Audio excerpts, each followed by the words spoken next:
Good evening. My name is Julie Anick, and I'm an occupational therapy assistant. I work at Medical Support Services, Tender Touch Therapy. Riley and I took a class, and it was sponsored by Meg Proctor from the Learn, Play, Thrive website. And the class was a strengths-based approach to autism. It is about playing with your child. And so what we learned in this class was different ways and techniques to engage kids. The class was specific for children on the autism spectrum. However, we found a lot of the points would be very beneficial for many of the children that we work with in the clinic. And Riley here is a speech therapist. Yep, I'm a speech therapist and I've been at Medical Support Services for the last year. So our objectives tonight, we're going to review the differences that a child with a sensory or a speech disorder might have. So some of the specific differences that we might see with those kinds of kids. We're going to demonstrate ways to increase the interaction with your child during play, and then learn how to transition to new activities or out of what they're doing, if it's a preferred activity. So just a couple of things to consider before starting to play with your child. So the first will be some differences in social engagement. So some of their strengths, they might have a lot of empathy, honesty, they might have a great sense of humor, and their relationships with others. They may tend to form really close relationships with those around them and have fewer relationships than a child might who's typically developing. And the way that they interact with others might be a little bit different as well based on that relationship. So that is something that you definitely need to take into consideration when starting to engage with your child or when you're having them interact with other peers around them. Definitely if they're honest. Mm-hmm. Another thing to take into consideration is their interest level. So some of these kids, they may have fewer interests. They may only tend to like and engage in 2 or 3 things, but these interest levels are very strong. And to them, these could mean like the world to them. This is what they want to play with, and this is may or may not be one of the only things that they can get engaged in. I know with a lot of the kids that I work with, they might only like 1 or 2 things. Like, for example, I have a kid who only likes the alphabet and is super interested in the alphabet. So to try and incorporate his interest into play, I'll find blocks with the alphabet on them. I'll put letters on cars. I'll put letters on animals to try and kind of increase the types of toys that they're playing with while still using their interests. Yeah, that was one of the things that we learned in the class, is not to disregard a child's special interest area, but use it. And so the child will be much more engaged if you're using their special interest area. Then we're on to sensory differences, and that would be your occupational therapist could help you in this area. You have to think about the fact that all people have sensory sensitivities. We all have movement things that we do, ways that we interact with people, things that we really like, things that really are irritating to us. And some of these kids have greater sensitivities. So what's a little bit annoying, like the projector's sound I can hear, might be like super, super loud to these kids, and they might need noise canceling headphones because it's just too much. Some of these kids avoid contact with textures, clothing. They might not like how seams feel, but some kids crave and need to wear like the tight Under Armour and the tight clothing because it's what keeps them together. You really need to learn about what your child needs and what they need to stay regulated. They might be overly sensitive to smells or touch. They might prefer quiet environments. And you also have to be aware of your own sensory needs, because if you're not in a good sensory state and you're trying to engage with your child, that's gonna make it more difficult. And then another thing to keep in mind is language differences that they may present with. So some kids may be verbal versus nonverbal. So for example, for a nonverbal kid, they may use a communication device, and it's really important that while engaging with them in play, you are also using this communication system and incorporating it into the play, modeling a language on it. Some kids use Gestalt language versus functional language. So this is how they process and learn language. Users of Gestalt language, they process it in chunks versus a functional communicator will kind of build up the hierarchy. So start using single words and then 2 words and phrases and so on. Whereas a Gestalt, they might have heard the phrase, that's a really big dog, and to every single dog that they see, they apply that phrase. It's not incorrect in any way with their language, it's just they process things once again into bigger chunks. So you have to take that into consideration. Would you say it's kind of like phrases? Yep, Okay, it so can be those chunks, phrases. like chunks, I thought like chunks of words, but like phrases or things that they've heard. Yeah, And then they apply familiar. it And they're as a applying phrase. it. They kind of overgeneralize it to everything within that category.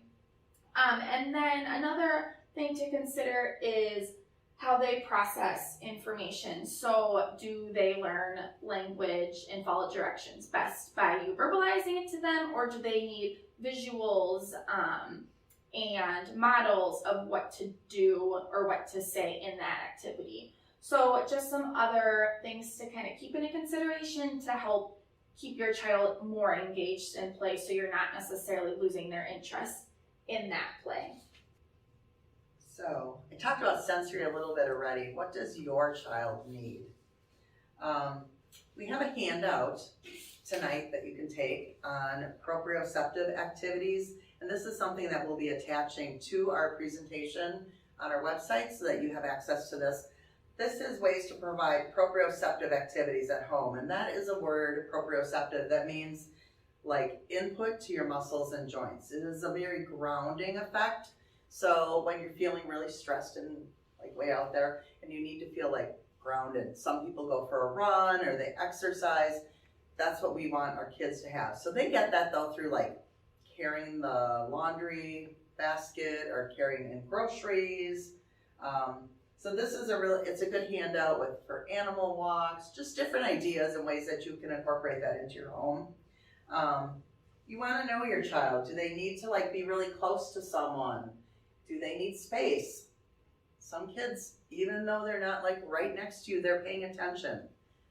You just kind of have to pick up on those cues. Do they prefer dim lighting? Do they like structure to their day? A lot of kids like to know what to expect. And so if you have, we have access to different kinds of visual schedules, little icons. Your therapist can work with you here on having those kinds of things that you can use at home so they know when it's playtime, when it's dinner time, when it's bedtime. So some kids especially really like that structure. And they also need extra time to process what they're hearing. So like Riley was saying, some kids are visual learners and some kids are auditory. Those auditory learners, or maybe even the visual more so, would need more auditory time to process and think about what was said, so you're not like continuously repeating the direction to the kid. Yeah, to kind of add on to that, sometimes it can seem a little bit awkward, but if you say something in play or give a direction, just sit there in silence for like 10 to 15 seconds to see if they'll respond to what you said, because like Julie said, they might just be taking a longer time to process it. So just giving some silence for more than your average amount of time would help. Right. Yeah, that's a good idea. So it's just good to know your kids, how they move, how they integrate, how they work. Another handout that we have is called Teaching Self-Calming to Kids on the Spectrum. and it goes through, this is another handout that we'll include in our presentation online. And it goes through ways to offer your child ways to calm and teaching them ways to calm. And practicing that. And practicing these calming techniques, not when your child's in the middle of a meltdown. These are the things that when they're in a good place, you can talk about it, you can try out activities, try things, and then try to incorporate them regularly into their day. So then the next thing we're going to talk about is setting up the environment. So you want, first of all, child-safe environment. Safety first. That's like our big thing all the time. So you need your covers on your outlets, of course, in the playroom or wherever, and the doorknob things so they can't get out, etc. So safety first, and safe toys for them to play with. And actually, it's good to have less toys available. If a child comes into a room and there are like toys everywhere, they don't really know where to begin or how to play with the toys. And so to have some sort of organization to the toys, or not having all of your toys out and available to your child, because kids have a lot of toys. Many kids do anyways. And so having, maybe rotating your toys so that there's a few out, and then have some put away, and then bring out others for them to play with. Another thing that's important too to mention is that if you keep the pieces of toys together so that the farm actually has the animals and not just the Hot Wheels cars to go through it, you know, a child might be more engaged to play with one of their toys if they have the correct pieces. So lots of stuff can get lost in all those bins and toys and whatnot. But if you can keep your toys a little bit more organized and bring, you know, one thing out at a time for your child to play with, and then hopefully you won't have them walking around and just dumping buckets, which lots of the kids like to do that too. Yes. So the model of child engagement, the first thing you really have to do is make sure the child feels safe.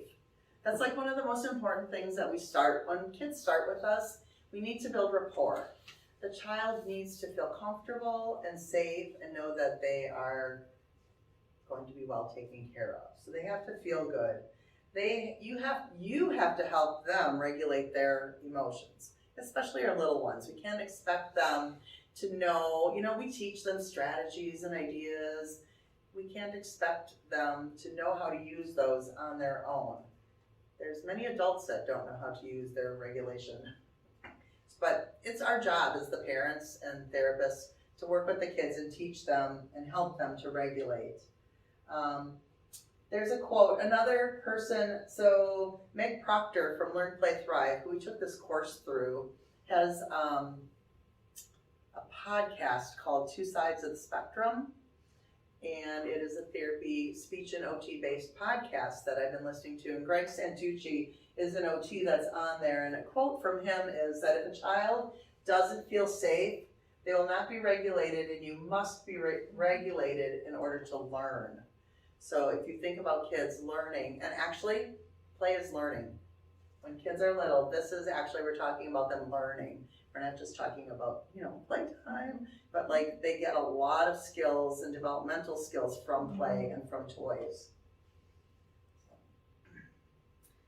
Yeah, so now that we've gone over how to set up your environment, we're going to start talking about kind of different strategies to use during play, specifically to help them grow and develop. So one big thing to use in play is language, and to help their language grow. So one of the things that you can do is label. You want to label everything. You want to label the objects that you're playing with. You want to label the actions that the objects are doing. Maybe even the colors of the objects, or if they're big or little, and what you're doing with them, what your child's doing with them, but keep your language very simple based off of their needs. If a child is only understanding and using 1 or 2 words, then you yourself should only be using 2, maybe 3 words at the most to make comments and to request during play itself. So some strategies to use in play, one is known as language expansion, and this is expanding a child's word or phrase into a sentence by restating your child's sentence. So if the child says, dog run, you just emphasize, yes, the dog is running. So you're just expanding on that. Language extension is another form of language that you can use with your child, and this is expanding the sentence, but in this one you're adding additional information. So if a child were to say something like car go, you could say the red car goes. You're adding that additional piece of information that the car is red.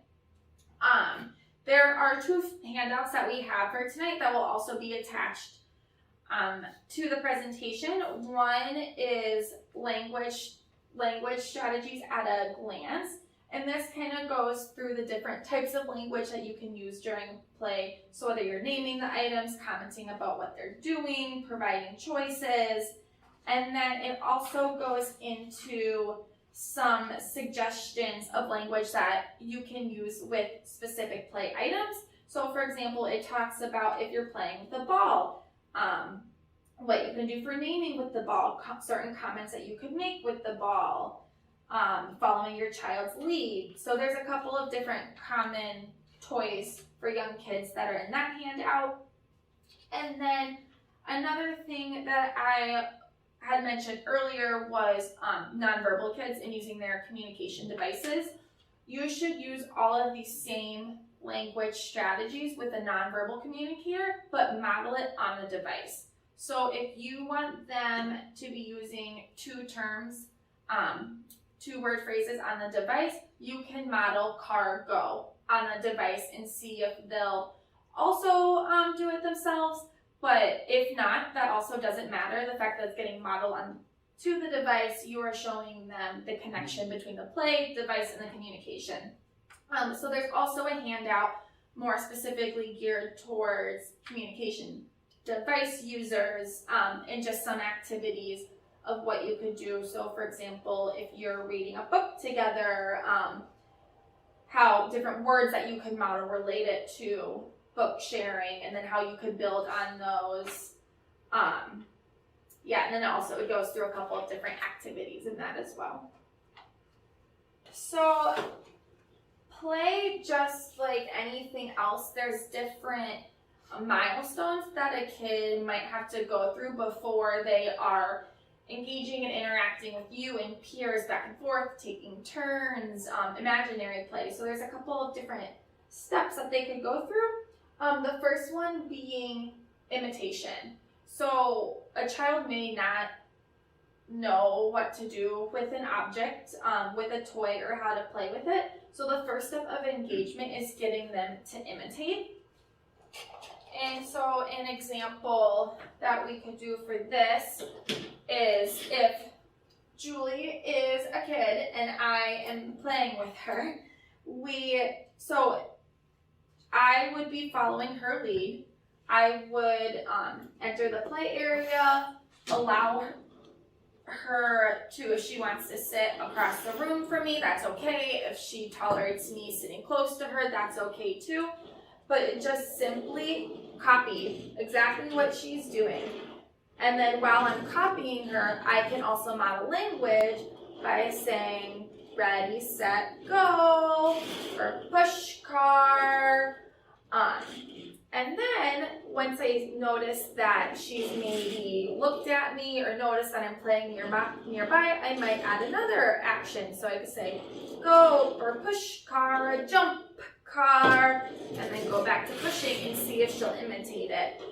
And I might wait a little bit, see if she imitates it. If she imitates it again, might try to do it again. Push car, jump car, and see if she'll imitate it. It seems very simple and basic, but this really is one of the big starting points for getting that joint attention and joint engagement in play. You want it to start with imitation. And again, that's you imitating the child to start with. Yeah. Get it going. Okay. So then the next step is parallel play. So when your child moves into parallel play, that means that you are playing with one thing and they are playing with the same kind of toy in the same space with you, but you each have your own. You have your own puzzle board and your own pieces. So Riley and I here are parallel playing, and we're doing puzzles today. So we just take and we do our own puzzles. So then, a way to move into their space then is we're going to use one puzzle board, but I'm going to take the pieces and I'm going to share them. I'm going to just separate them between me and Riley. We're not sharing yet. We're just each having our own pieces. So then we would be working together with our own pieces. We're not sharing pieces, our own, and putting in the puzzle and working on it like that.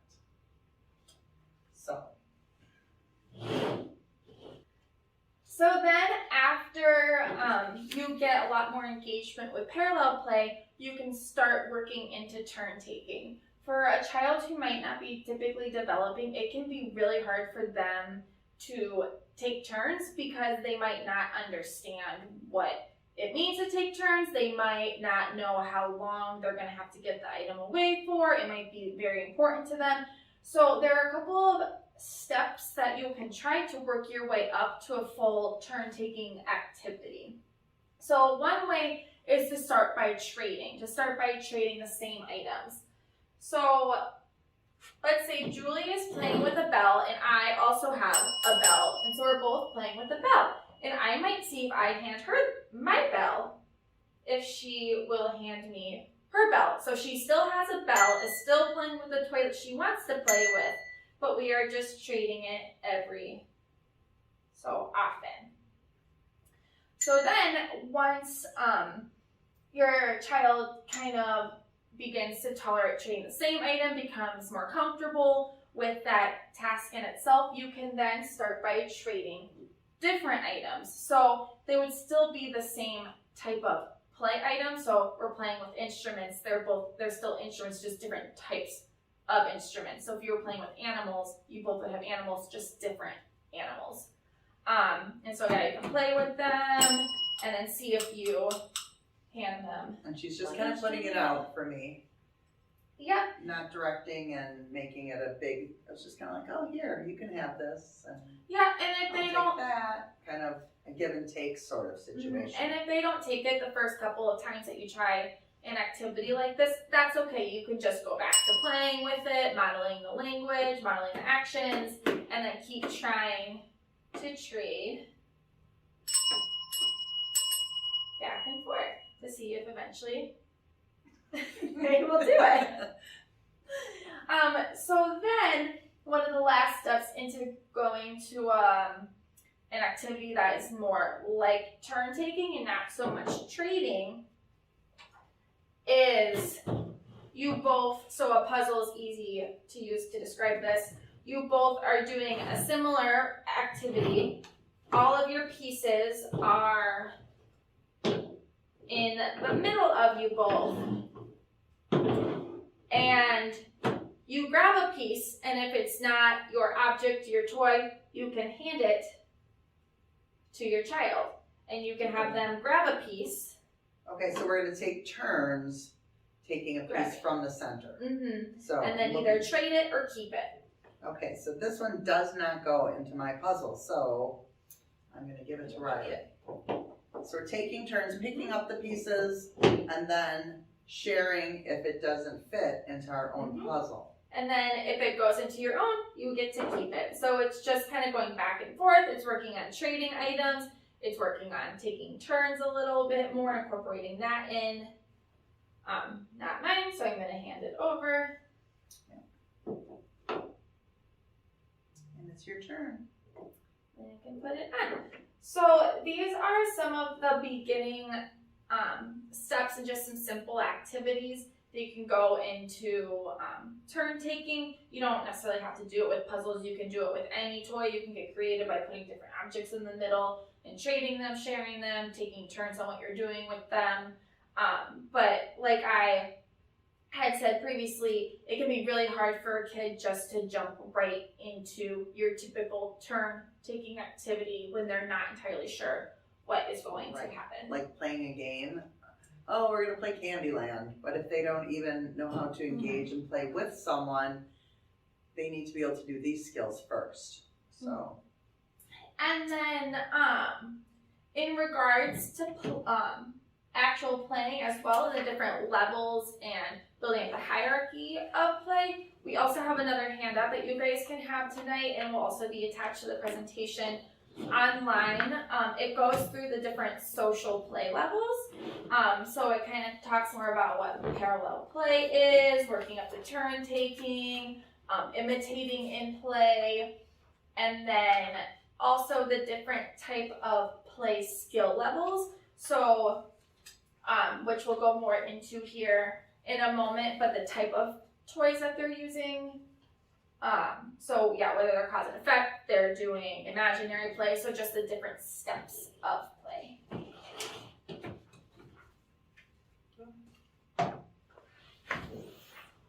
So this next slide is about toys to offer your child.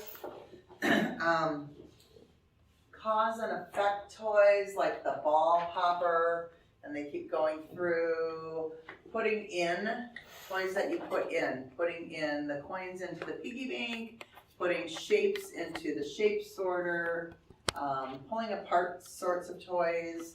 We have like these resistive little animals that get put together in the clinic that is good for the kids to play with, assembly toys. All of these kinds of toys can be used for those ideas that we just shared. You know, you can have the piggy bank and you can split the coins between you and your child. You can take turns putting the coins into the piggy bank, or you can take turns putting the shapes into the shape sorter.